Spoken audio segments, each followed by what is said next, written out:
Очередной триумф ингушских спортсменов. +1 в списках чемпионов Европы. В преддверии чемпионата России по вольной борьбе ингушские спортсмены продолжают радовать своих болельщиков.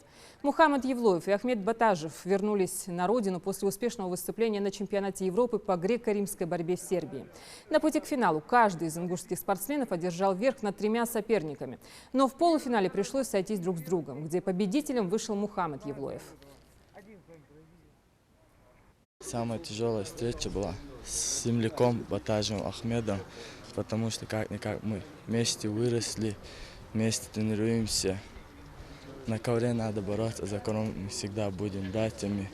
Я хотел бы выделить Евлоя Мухаммада. Буквально за неделю до вылета Евлой Мухаммад сломал руку. И сломанной рукой он выиграл 4 схватки.